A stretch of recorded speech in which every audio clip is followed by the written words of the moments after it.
मेरे प्रिय विद्यार्थियों, हिंदी ज्ञान मंजूषा में आपका हार्दिक स्वागत है। कैसे हैं आप लोग? उम्मीद करती हूँ कि आप लोग सकुशल होंगे एवं अच्छे से अपनी पढ़ाई कर रहे होंगे। तो आज हम आप लोगों के लिए आरोह भाग 2 के उमाशंकर जोशी द्वारा विरचित कविता छोटा मेरा खेत एवं बगुला के पंख पाठ को लेकर के उपस्थित हुए हैं। तो पाठ आरंभ करने से पहले कवि का संक्षिप्त जीवन परिचय देखते हैं। महान साहित्यकार उमाशंकर जोशी का जन्म 12 जुलाई 1911 में गुजरात में हुआ। उन्होंने 20वीं सदी के गुजराती कविता तथा साहित्य को नई भंगिमा और नया स्वर प्रदान किया। उन्हें भारतीय संस्कृति और परंपरा का समुचित ज्ञान था। भारत के आज़ादी की लड़ाई में उनका गहरा रिश्ता था, इसके लिए उन्हें जेल भी जाना पड़ा। वे एक प्रसिद्ध विद्वान, लेखक तथा कवि के रूप में जाने जाते हैं। दिसंबर 1988 में इस महान साहित्यकार का देहावसान हो गया। जोशी जी गुजराती साहित्य परिषद के अध्यक्ष रहे। 1978 से 82 तक साहित्य अकादमी के अध्यक्ष रहे। 1967 में उन्हें गुजराती साहित्य के लिए साहित्य अकादमी पुरस्कार प्राप्त हुआ। सन 1973 में उन्हें सोवियत लैंड नेहरू पुरस्कार प्राप्त हुआ। रचनाओं की अगर बात करें तो इनकी प्रमुख रचनाएं हैं विश्व शांति, गंगोत्री, प्राचीना, बसंत वर्षा, महाप्रस्थान, अभिज्ञा, सपना मरा, श्रावणी मेरा इत्यादि। इसके अलावा इन्होंने गोष्ठी, उधड़ी बड़ी, क्लांत, कवि, स्वप्न प्रयाण इत्यादि का संपादन किया। काव्यगत विशेषताओं की अगर बात करें तो जोशी जी का प्रकृति से बड़ा ही लगाव था। उन्होंने प्रकृति को आलंबन, उद्दीपन तथा मानवीकरण रूपों में सुंदर एवं प्रभावशाली चित्रण किया है। आधुनिकतावादी भारतीय कवि के रूप में कविता के अतिरिक्त साहित्य की आलोचना में भी उनका महत्वपूर्ण योगदान रहा। भाषा शैली सरल, सहज एवं साहित्यिक है। भाषा का प्रयोग, शब्द चयन भावानुकूल एवं प्रसंगानुकूल है। इसीलिए भाव और भाषा दोनों ही दृष्टि से उनकी भाषा उच्च कोटि की है। कविता का शब्दार्थ देखें।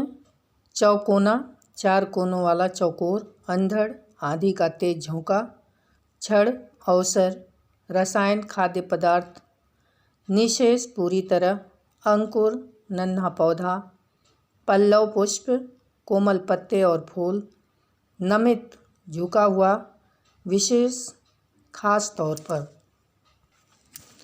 अलौकिक, दिव्य, अद्भुत, अमृत धाराएं, रस की धाराएं, रोपाई, रोपा जाना या बोया जाना, कटाई, फसल का काटना, अनंतता, सदा सर्वदा के लिए होना, शाश्वत होना, अक्षय, कभी नष्ट न होने वाला, पात्र, बर्तन या धारक। कविता का भाव है। इस कविता में कवि ने रूपक के माध्यम से अपने कवि कर्म को कृषक के समान बताया है। किसान अपने खेत में बीज बोता है, बीज अंकुरित होकर पौधा बनता है, फिर पुष्पित, पल्लवित होकर के परिपक्वता को प्राप्त होता है, तब उसकी कटाई होती है। यह अन्न जनता का पेट भरता है। ठीक इसी तरह कवि कागज को अपना खेत मानता है। किसी क्षण आई भावात्मक आदि में वह इस कागज पर बीज वपन करता है। कल्पना का आश्रय पाकर भाव विकसित होता है। यही बीज का अंकुरण है। शब्दों के अंकुर निकलते ही कृति स्वरूप ग्रहण कर लेती है। इस अनुकरण से प्रस्फुरण हुई रचना में अलौकिक रस होता है, जो अनंत काल तक पाठक को अपने में डुबोए रखता है। कवि ऐसी खेती करता है जिसकी कविता का रस कभी समाप्त नहीं होता। कविता की व्याख्या देखें। छोटा मेरा खेत चकोना, कागज का एक पन्ना, कोई अंधड़ कहीं से आया, क्षण का बीज वहाँ बोया गया। यहाँ पर कवि कहते हैं कि मैं भी एक किसान हूँ। यह जो कागज़ का पन्ना है वह मेरे लिए एक छोटे चौकोर खेत के समान है। किसान के खेत में और मेरे खेत में केवल इतना अंतर है कि वह ज़मीन पर कुछ बोता है और मैं कागज़ पर कविता उगाता हूँ। जिस प्रकार किसान धरती पर फसल उगाने के लिए कोई बीज डालता है, उसी प्रकार से मेरे मन में भी अचानक कोई आंधी के समान कोई भाव रूपी बीज न जाने कहाँ से चला आता है। कोई अंधड़ कहीं से आया छड़का बीज वहाँ बोया गया। कल्पना के रसायनों को पी बीज गल गया निशेष। वह भाव बीज मेरे मन रूपी खेत में अचानक बोया गया। जिस प्रकार से धरती में बोया गया बीज विभिन्न प्रकार के रसायनों, हवा, पानी, खाद आदि को पीकर स्वयं को गला देता है और स्वयं को गलाने के बाद उसमें से अंकुर, पत्ते और पुष्प फूट पड़ते हैं, ठीक उसी प्रकार से हमारे मन में भी उठे हुए भाव कल्पना रूपी रसायन को पीकर उस भाव को अहम मुक्त कर लेता है। कहने का तात्पर्य यह है कि जब तक वह विचार सार्वजनिक नहीं हो जाता, सबके मनोभावों को छू नहीं पाता है, तब तक वह कविता का रूप नहीं ले पाता है। सर्वजन का विषय बना डालता है, सबको अपनी अनुभूति बना डालता है, तभी वह कविता कहलाने के योग्य होता है। और तब उस कविता में शब्द रूपी अंकुर फूटते हैं। कविता भाव रूपी पत्तों और पुष्पों से लदकर विशेष रूप से झुक जाती है, वह सबके लिए समर्पित हो जाती है। यहाँ पर कवि ने बताया है कि अंधड़ मन में अचानक आए भाव का प्रतीक है। कवि के हृदय में जब अचानक कोई संवेदना उमड़ती है तो कविता का जन्म होता है। और शब्द फूटने से पहले कवि को भावना, कल्पना और अहम मुक्त होना पड़ता है। इन 3 चरणों से गुजरने के बाद ही कविता अपना प्रारूप ले पाती है। आगे कवि कहते हैं कि झूमने लगे फल रस अलौकिक। कवि के हृदय में पलने वाला भाव पक कर कविता रूपी फल के रूप में झूमने लगता है, तो उसमें से अद्भुत और अलौकिक रस झरने लगता है। अमृत के धाराएं फूटती, रोपाई छड़की, कटाई अनंतता के लुटते रहने से जरा भी कहीं कम होती। आनंद के अमृत जैसी धाराएं फूटने लगती हैं। सचमुच किसी भाव का आरोपण एक विशेष क्षण में अपने आप दिव्य प्रेरणा से हो जाया करता है, परंतु कविता के रूप में उसकी फसल अनंत काल तक मिलती रहती है।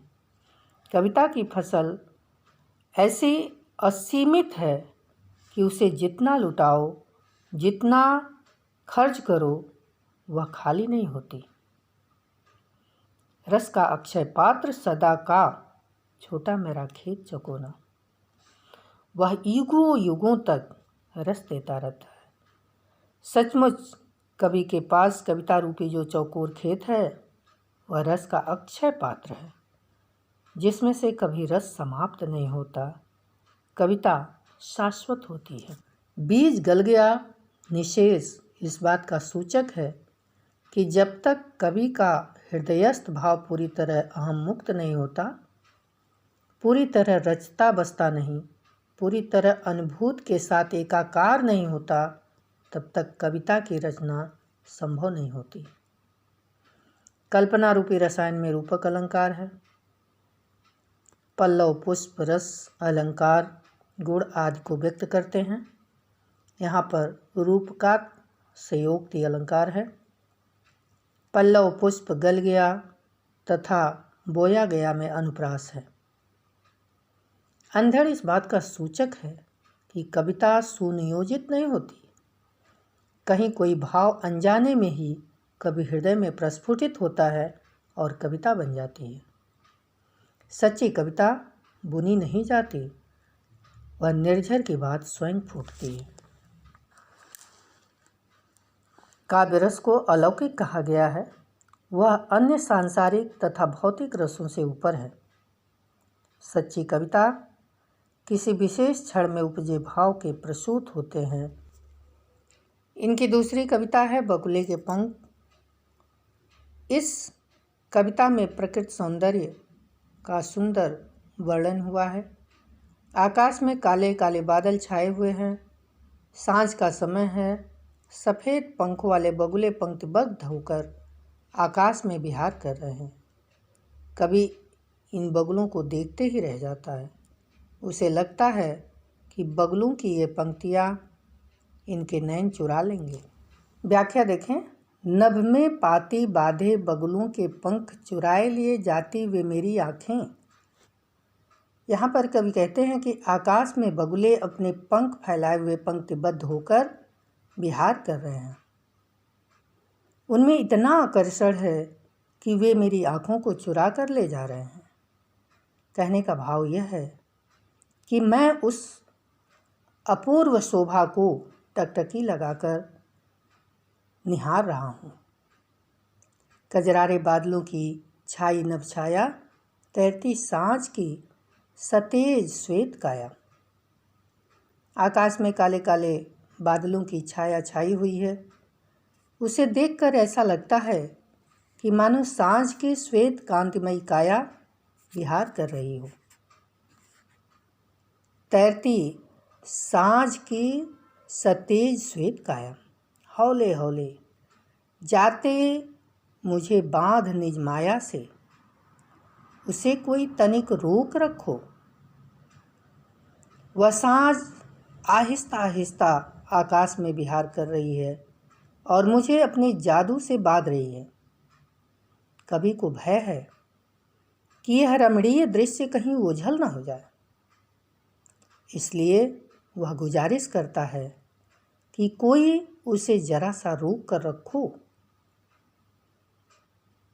वह तो चुराए लिए जाती मेरी आँखें, नम में पाती बधी बगुलों की पाँखें।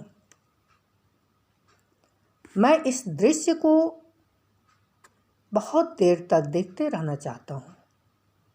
इस सुरम्य वातावरण के बीच पंख फैलाकर उड़ते बगुलों की पंक्तियाँ मेरी आँखें ही चुरा लेंगी।